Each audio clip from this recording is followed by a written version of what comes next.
three rings, each of mass m and radius r, are so placed that they touch each other.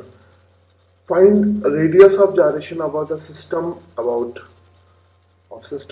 white and green axis shown in figure. तो सबसे पहले तो हम इसमें green axis के about निकालते हैं. तो ग्रीन एक्सिस के अबाउट अगर इस वाली रिंग का मोमेंट ऑफ इनर्शिया I1 है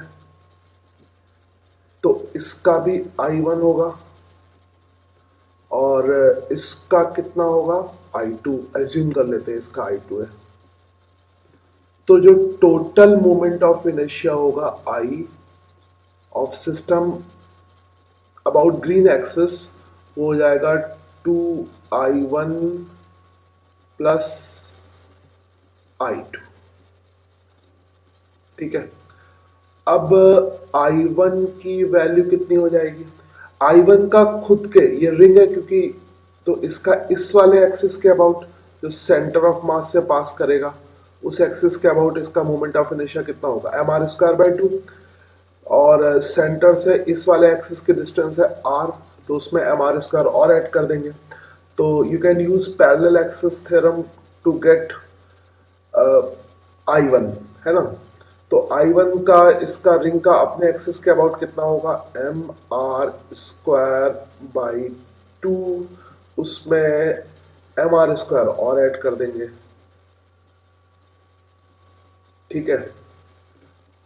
और दूसरा तो सेंटर ऑफ मास से ही पास हो रहा है, तो दूसरे का तो हो जाएगा mr²/2.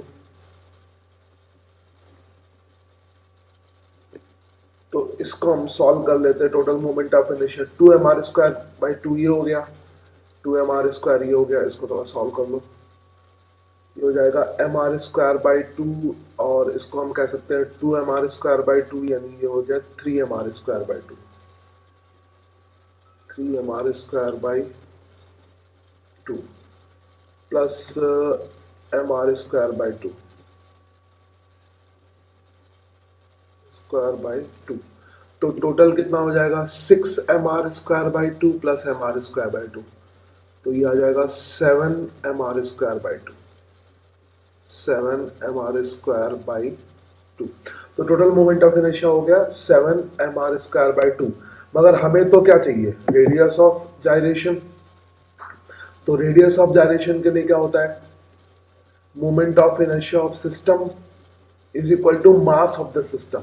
और इस सिस्टम का टोटल मास कितना है? 3m into k². सिस्टम का मोमेंट ऑफ इनर्शिया रखेंगे, that will be 7mr²/2 is equal to क्या हो जाएगा? 3mk².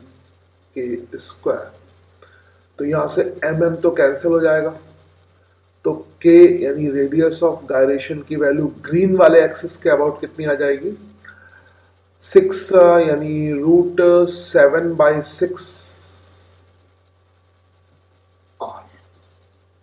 तो ये तो हो गया ग्रीन वाले एक्सिस के अबाउट मोमेंट ऑफ इनर्शिया.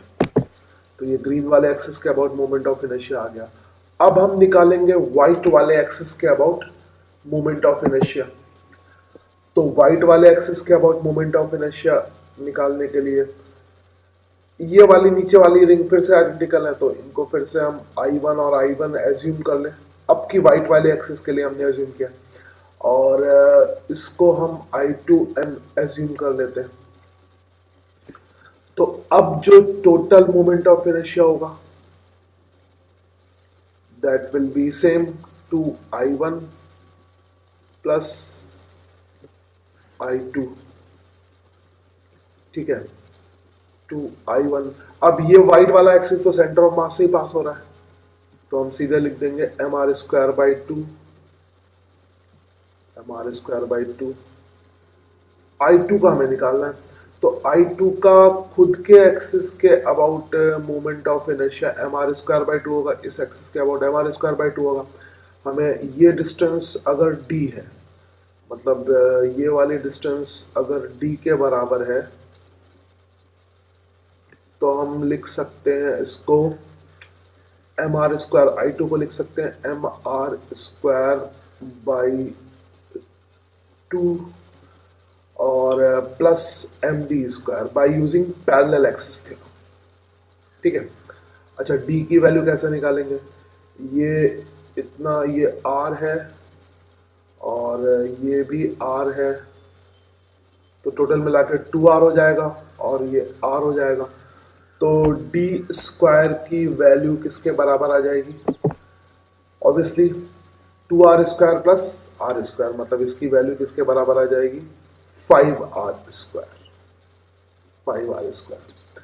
तो अब इसको सॉल्व कर लेंगे, यानी i की जो वैल्यू होगी, i इज इक्वल टू आ जाएगा वाइट एक्सिस के about moment of inertia M R square, तो ये हो गया plus M R square by 2, M R square by 2 और plus 5 M R square, 5 M R square. बस इसको हम सॉल्व कर लेते हैं। तो इसको सॉल्व करके मोमेंट ऑफ इनर्शिया की वैल्यू कितनी आ जाएगी?